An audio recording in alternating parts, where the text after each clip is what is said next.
Terima kasih ini Bu Zuraida, Bu Dr. Maria ya. Terima kasih juga Bang Marwan Batubara, narasumber yang lainnya. Pak Arianto masih aktif ya Pak ya masih penasehat ahli, Kapolrinya masih aktif. Makanya tadi Pak bilangnya katanya penuntasan kasus Sambo ini udah lurus katanya. Enggak lurus Pak, bulat-bulat Pak yang ada Pak. Baik, langsung saja saya mulai ya. Terima kasih. Saya ingin memulai pemaparan ini dengan mengutip kata-kata Pak Mahfud MD ini ya ketika rapat dengan Komisi 3 DPR ya. Saat itu Pak Mahfud MD mengutip cendekiawan Muslim ya, Ibnu Taimiyah. Sebenarnya kata-katanya itu seperti ini kira-kira ya. Lebih baik 60 tahun dengan polisi jelek daripada semalam tanpa polisi gitu. Semalam saja tidak ada polisi berbahaya, negara hilang begitu ya. Nah, ini sebenarnya kata-kata aslinya sebenarnya adalah lebih baik 60 tahun dengan pemerintah yang tiran begitu ya, kata-kata aslinya Ibnu Taimiyah. Tapi yang ingin saya soroti di sini adalah yang terakhirnya kata Pak Mahfud MD, semalam saja tidak ada polisi, besoknya negara hilang begitu ya. Nah, bagaimana kondisi Indonesia saat ini? Saya curiga sebenarnya bukan semalam, sudah beribu-ribu malam kita ini tanpa polisi ya. Ya, karena mungkin de jure ada polisi, tapi de facto justru polisinya seringkali membackup kejahatan. Apa itu bisa dikatakan polisi, ya kan? Jadi agak yang dipertanyakan juga jangan-jangan sebenarnya kita sudah beribu-ribu malam tanpa polisi. Demikian juga dengan kasus rekayasa Verdi Sambo ini ya, kasus rekayasa pembunuhan Brigadir J ini. Ini pun terjadi karena sebelumnya sudah begitu banyak rekayasa-rekayasa yang dibiarkan saja. Bukan dibiarkan sebenarnya, publik bersuara ya, tapi dibungkam. Tapi berhasil ya, rekayasa-rekayasa yang berhasil sehingga keterusan begitu ya. Sebelumnya sudah ada rekayasa yang kasus KM 50. Semua diam begitu ya. Ada kasus kebakaran Kejaksaan Agung, lolos begitu ya. Dan ada lagi, belum lagi kasus-kasus teroris itu ya. Saya bukannya pendukung teroris loh ya, tapi harus diakui bahwa penanganan kasus teroris ini juga penuh kejanggalan sebenarnya ya. Banyak sekali, Munarman tiba-tiba jadi teroris, Okba jadi teroris, ada yang langsung ditembak, katanya kejar-kejaran sama polisi, videonya naik mobil tapi kacanya gelap dulu, siapa yang tahu begitu ya. Terus kalau diingat ini subhanallah ada hubungannya juga dengan Sambo. Ternyata Verdi Sambo ini juga menangani kasus bom Tamrin, ya kan. Waktu itu saya juga masih aktif di televisi ya. Saya lihat kok ini aneh terorisnya itu nembak-nembak gitu ya. Sambil nelpon, ada nelpon. Lah iya itu polisi kok nggak diselidiki, kira-kira terorisnya tuh nelpon siapa ya? Kan gampang sebenarnya itu membuka, menyadap itu kan kerjaan gampang buat polisi. Tapi nggak diungkap tuh ke publik ya. Saya tanyakan tapi katanya ya telepon ke antar mereka sendiri. Tapi kenapa tidak diungkap ke publik siapa begitu kan, biar tahu sebenarnya lagi ngomong apa sih? Apa ada yang mengendalikan begitu ya. Dan banyak kejanggalan. Kalau nggak salah bom Marriott, itu juga dari zaman dulu ini sebenarnya. Tiba-tiba video amatirnya itu kan, video yang tersebar itu kan di lobi begitu kan, video di lobi. Katanya bomnya disimpan di kamar berapa, 303 atau apa begitu ya. Ya lantai 2 ya, masih inget ini, luar biasa ingatannya. Tapi anehnya nggak pernah dirilis CCTV di lorong kamar-kamar itu. Padahal kalau dirilis kan ketahuan siapa yang masuk ke dalam kamar 303 itu kan. Nggak ada tuh dan nggak ada yang tanya. Inilah yang menyebabkan rekayasa itu semakin subur. Karena kita ho-oh aja gitu ya. Bukan ho-oh sebenarnya, mungkin sudah skeptis ya. Karena kita tahu kalau bersuara akan ada konsekuensinya begitu ya. Demikian juga dalam kasus KM 50. Tapi bayangkan seandainya pada kasus-kasus sebelumnya, kasus KM 50, ini berhasil, rekayasa ini berhasil dihentikan atau dibongkar, mungkin tidak terjadi kasus Brigadir J, ya kan? Mungkin Verdi Sambonya nggak sejumawah ini ya nembak-nembakin orang gitu ya.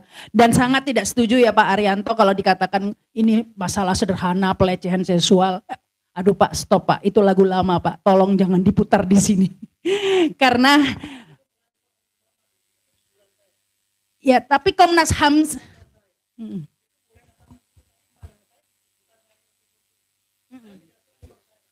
iya, tapi Pak ini kan kita publik ya, ini pendapat publik juga ya, pendapat banyak orang, banyak yang meragukan kasus pelecehan seksual termasuk Komnas HAM sendiri. Bisa dibuka di ini di Google ya.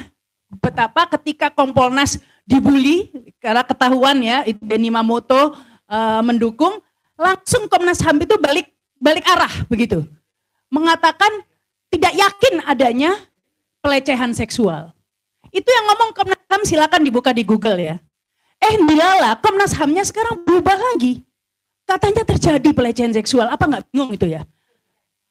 Tapi di Magelang ya, Komnas HAM-nya sendiri yang bilang, dan itu berdasarkan apa coba? Komnas HAM mengatakan gitu.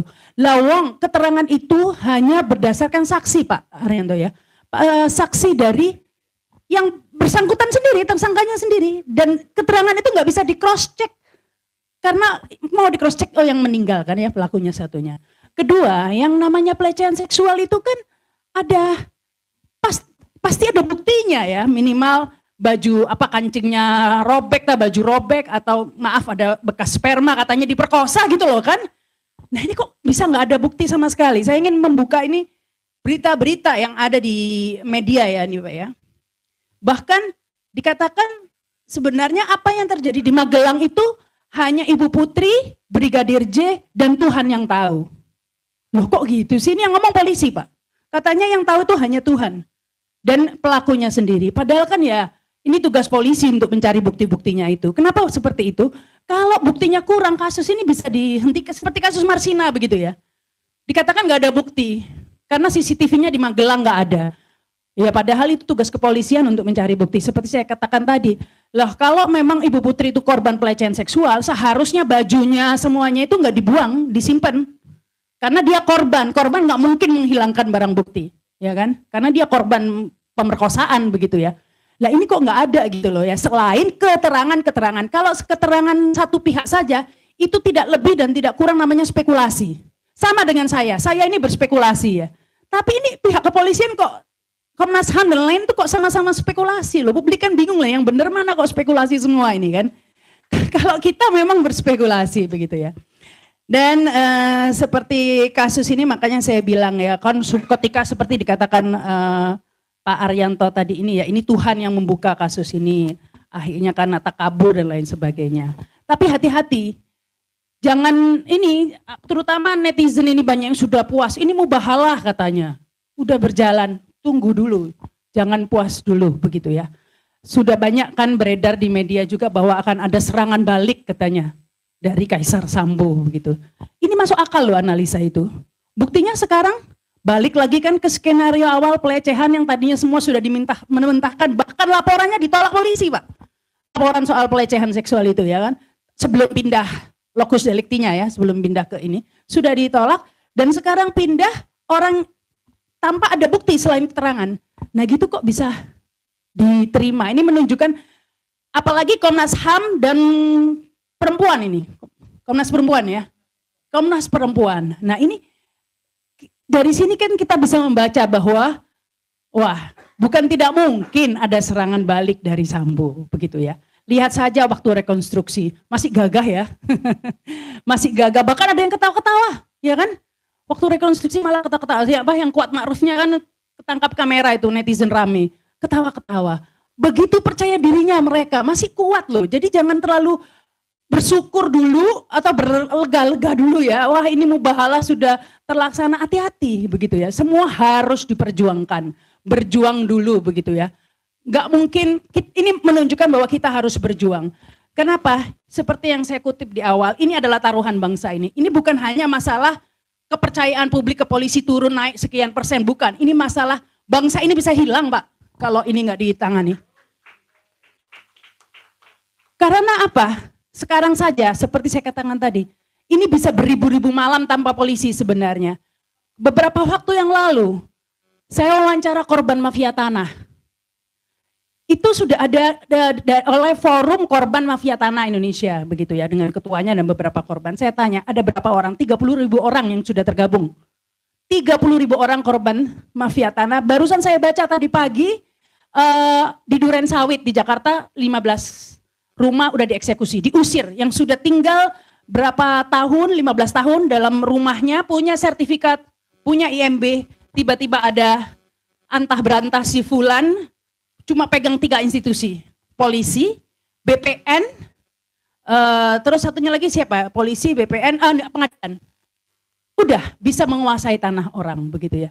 Jadi ini padahal kita tahu bahwa sebenarnya tanah di Indonesia ini sudah sebagian besar 80% katanya sudah dikuasai oleh konglomerat begitu. Hanya 13% oleh asing, hanya 7% yang dikuasai oleh masyarakat Indonesia. Itu pun sudah diusirin kita. Jadi ini kenapa bisa begitu? Karena saya tanya salah satu korbannya, saya wawancara, ada di YouTube channel saya ya, yang soal mafia tanah itu bisa dilihat. Saya tanya kenapa nggak lapor polisi, Pak? Gitu kan? Ada yang di Jakarta. Ya nanti hilang itulah, hilang kambing jual sapi dia. Lagi ada yang sudah lapor polisi, tapi yang juga nanti dimentahkan sama polisinya, dibilang dibalikan ke BPN. Terus jadi dipimpong nih, yang punya sertifikat aslinya. BPN bilang ini asli, disuruh ke pengadilan. Nah, nanti di pengadilan jadi pimpong seperti itu nasibnya. Bayangkan kalau ini terus berlangsung ya. Saya pikir ini nggak ubahnya dengan yang terjadi di Israel sana. Orang Palestina diusirin. Ya, cuman bedanya di Israel sana bareng atau bersamaan gitu ya, secara vulgar. Kalau kita kan digilir satu-satu begitu ya. Sekarang gilirannya sih yang di Duren Sawit. Bukan nggak mungkin loh, rumah bapak ibu nanti suatu saat diusir juga oleh mafia tanah. Mereka sudah pegang semua kok. Uangnya lebih besar dari judi online dan lain-lain. Karena bisa sampai ribuan triliun katanya dihitung. Satu rumah itu bisa nilainya ratusan triliun. Ada yang dari Kalimantan dan lain sebagainya. Nah, dan nggak bisa dikatakan ini nggak ada mafia itu tidak bisa melibatkan pihak kepolisian. Udah nggak mungkin begitu ya. Karena ini justru karena ada jadi backing seperti itu. Itu salah satu contohnya yang saya katakan bahwa ya bangsa ini bisa hilang. Kalau nggak ada tanahnya ya udah hilang kan negara itu. Ya kan kita sudah tinggal 7%. Nah, saya memang sering disebut sebagai ini di podcast, di media sosial, Instagram dan lain-lain. Saya banyak yang dikatakan sebagai anti Jokowi katanya, begitu kan? Tidak, ya saya bukan anti Jokowi, saya tekankan. Mungkin lebih tepat saya anti ketidakadilan. Ya, dan siapa yang tidak adil? Ya memang yang paling punya otoritas untuk bertindak tidak adil, untuk menegakkan keadilan ya adalah presiden. Jadi wajarlah kalau saya selalu mengkritisi presidennya. Karena presidennya yang punya otoritas untuk menegakkan keadilan, untuk menghentikan terjadinya ketidakadilan di Indonesia. Termasuk rekayasa kasus ini, begitulah ya. 3 periode hidup. Biar gak ngantuk ya kayak yang di Cirebon ini. Nah ini saya baca berita karena ini saya offline, jadi saya nggak bisa share screen. Ini ada dari Kompas TV tanggal 8 September berita. 8 September 2022 ya, saya baca dari bukan Kompas ya, Kompas. Kapolri belak-belakan, kesulitan tangani kasus Ferdy Sambo.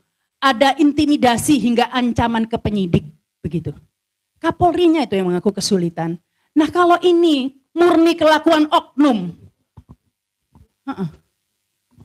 Ini tanggal 8 September Pak beritanya ya, saya baca. 8 September sekarang tanggal berapa ya? Ya hari ini 8 September, saya tadi baru baca buka-buka sebelum ke sini. Kalau memang ini hanya oknum, kasus ini nggak akan bulat-bulat kayak gini. Selesai itu Sambo dipenjarain selesai. Kalau memang hanya oknum karena kasus keluarga ya, pelecehan seksual tok gitu ya. Yang nggak seruwet ini, nggak sepanjang ini, nggak sampai berbulan-bulan kayak gini begitu. Ini kan ini sudah terang benderang seperti yang katakan Pak Arianto tadi, itu kan becak juga tahu kok ini begitu ya, pembantu juga tahu ini sebenarnya. Nggak akan sebulet-bulet kayak gini, nggak akan sampai seberbulan-bulan kayak gini, nggak sampai Kapolrinya juga mengaku ada intimidasi. Bukan ke Kapolrinya, intimidasinya ke penyidiknya maksudnya Pak Kapolri ya, dibaca beritanya itu kan judulnya ya. Tapi saya baca di sini maksudnya penyidik-penyidiknya itu diintimidasi begitu ya. Dan banyak ya di berita-berita sebelumnya dikatakan takut gitu. Kalau memang hanya oknum, tidak melibatkan sesuatu yang lebih besar dari sekedar pelecehan, ya nggak akan kayak gini toh, begitu ya. Tapi anehnya, ini seperti ada upaya untuk melokalisir kasus ini, wes tok dek pelecehan, gitu ya.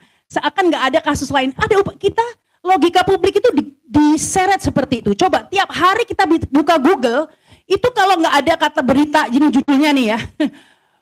Ibu Putri menangis di kamar mandi gitu kan. Kuat Ma'ruf menemukan Ibu Putri di kamar mandi.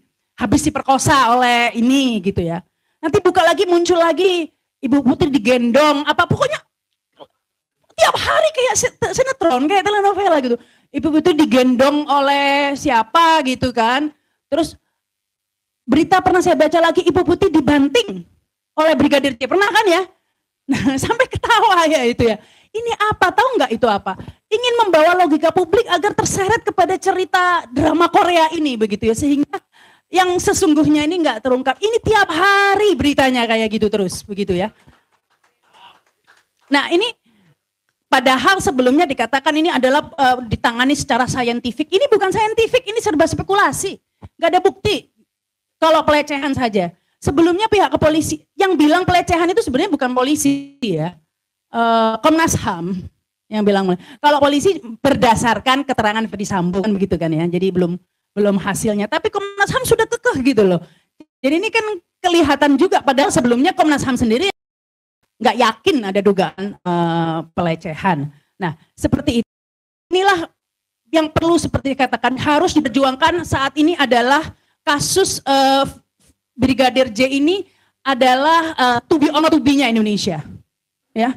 Kalau ini lolos, Ferdy Sambo berhasil serangan balik dan menang, begitu ya. Kita tahu ada koruptor yang bebas, ya penangki bebas, semua bebas, begitu ya. Dalam sehari ada berapa? Kalau nanti salah satunya kita baca berita berapa tahun ke depan, mungkin gak lama-lama tiba-tiba salah satunya ada foto Ferdy Sambo di situ, bebas juga, begitu ya. Bisa dibayangkan kan, padahal dia masih punya banyak uang, punya banyak jaringan. Ya ini akhirnya kembali lagi nih cerita lama. Jadi ini harus dihentikan di sini begitu. Atau nanti ya selesai. Bukan tidak mungkin suatu saat nanti kita korbannya. Sebenarnya kita sudah jadi korban ya. Cuma seperti menunggu giliran begitu loh. Sekarang Bapak Ibu kalau nggak ada masalah harus diakui banyak juga yang takut loh lapor polisi. Ya kan? Takut juga ya. Itu sebenarnya kan sudah korban kita kan. Itu hak kita kan sebenarnya mendapat perlindungan dari polisi itu. Nah itu jadi ini adalah perjuangan yang harus diperjuangkan. Bayangkan dalam kasus Brigadir J ini ketika ada golongan Batak ya berkumpul bersatu saja langsung kuat begitu menimbulkan pengaruh yang besar. Bagaimana kalau yang bersatu itu orang Batak, orang Sunda, orang Jawa, orang Makassar, semuanya bersatu memperjuangkan ini. Pasti pengaruhnya lebih besar kan.